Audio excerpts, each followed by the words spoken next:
BJP के पूर्व केंद्रीय मंत्री, मुख्य प्रवक्ता और राज्यसभा में उपनेता रविशंकर प्रसाद जी हमारे साथ हैं साक्षात।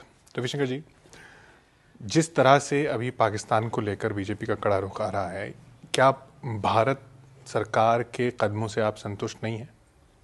पीड़ा होती है, क्योंकि अब तक state actor non state actor की बात हुआ करती थी। यह पहली बार हुआ है कि पूरी संसद ने एक प्रकार से वो सारे विभेद मिटा दिए हैं कि लगता है पूरे पाकिस्तान की राजनीति भारत के खिलाफ खड़ी हो गई है आतंकवाद के विषय पर। तो क्या करना चाहिए सरकार को? देखिए, दो तीन बातें हैं। पहली बात यह है, पाकिस्तान हमारा पड़ोसी है, तो पड़ोसी है तो संबंध रखने की कोशिश करनी चाहिए, लेकिन लक्ष्मण रेखा तय करनी पड़ेगी। तो अगर पाकिस्तान बार बार डिनायल के मूड में है तो भारत को सख्ती दिखानी पड़ेगी। वो शक्ति व्यापार के स्तर पर हो सकती है, वो शक्ति इंगेजमेंट के स्तर पर हो सकती है। मनमोहन सिंह ने कह दिया कि पाकिस्तान के साथ हम 100 कदम चलने को तैयार हैं। डॉक्टर मनमोहन सिंह जी, अब आप सोचिए कि पाकिस्तान पहले 1000 कदम चले तो आप 1 कदम चलेंगे। अब तो ये भी कह रहे हैं कि अब रिश्ते सामान्य नहीं हो सकते जब तक वहां से प्रायोजित आतंकवाद नहीं। ये रिश्ते सामान्य की बात नहीं है, ये आपके आचरण में दिखाई पड़ना चाहिए। देखिए, आपको मैं आज एक बात कहना चाहता हूं। अटल बिहारी वाजपेयी के समय आगरा फेल किया, मुशर्रफ साहब आए थे, नहीं होगी बातचीत, आतंकवाद पर नहीं माने। वाजपेयी जी ही बस लेकर गए, वाजपेयी जी ने ही आगरा में बुलाया, तो वो कोशिशें तो आपकी सरकार ने भी की। बिल्कुल सही कहा, आगरा फेल कर गया।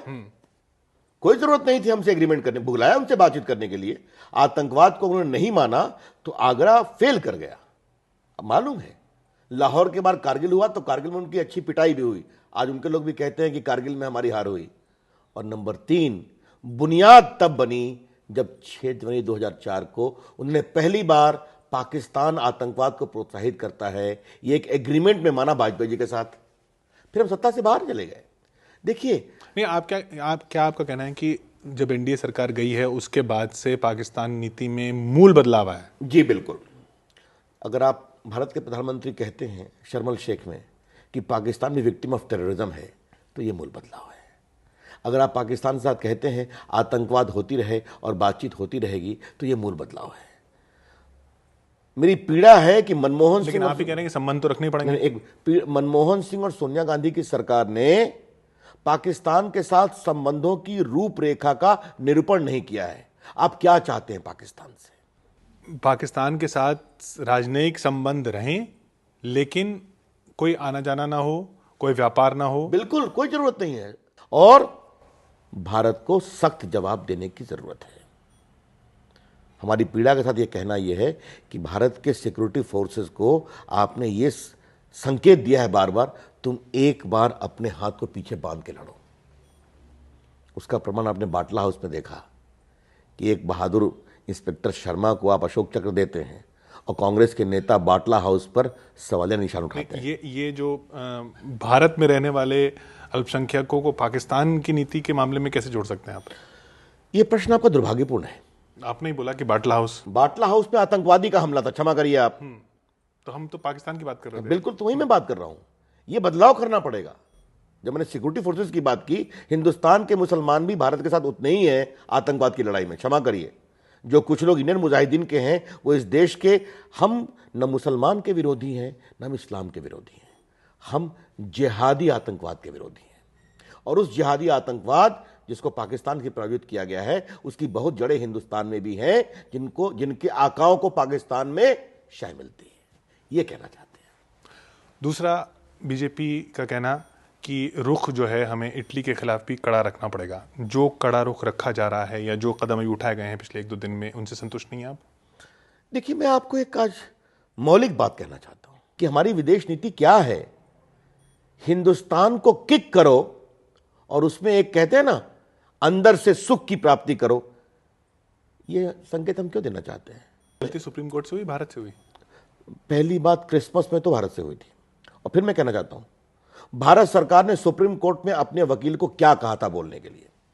मैं वकील भी हूं सुप्रीम कोर्ट का, पूर्व का कानून मंत्री भी रहा हूं।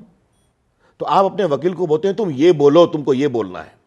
तो भारत सरकार ने विरोध क्यों नहीं किया कि अगर इनको वोट देने जाना है तो ये पोस्टल से वोट दे सकते हैं, इटली के एम्बेसी में वोट दे सकते हैं। तो ये बहुत बड़ी गलती हुई है। और मेरी उसके बाद लेकिन मेरी एक चिंता एक और भी है ये हेलीकॉप्टर घोटाले को लेकर सूचनाओं के आदान प्रदान का विषय है, चल रहा है। तो क्या इस तनाव के माहौल के आलोक में सूचनाएं आनी कम होंगी या बंद होंगी?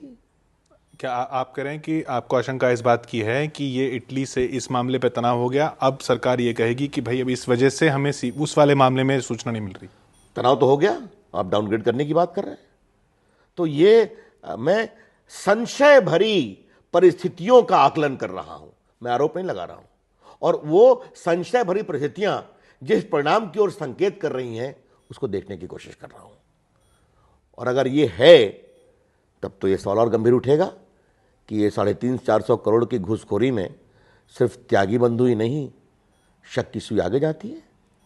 क्योंकि इटली में पूर्व में आपने ओतावियो कोतरोकी को भागने में मदद की, आपको मालूम है, बोफोर्स के मामले में।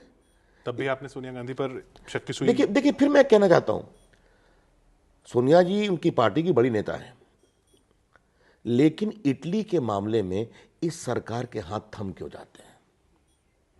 इस सवाल का जवाब देश मांगता है और मैं भी मांगता हूं। ये मरीन्स को क्रिसमस की छुट्टी क्यों दी गई? क्या लंदन में और इंग्लैंड में और गल्फ कंट्री में जो भारतीय बंद हैं उनको दिवाली और ईद की छुट्टी मिलती है क्या? और तीसरा ये वाकया हुआ। तो अतीत के अनुभव बड़े कड़वे हैं, मैं इतना ही कह सकता हूं। बहुत बहुत शुक्रिया हमसे बात करने के लिए रविशंकर जी। रविशंकर प्रसाद साक्षात। देखते रहिए आप एबीपी न्यूज।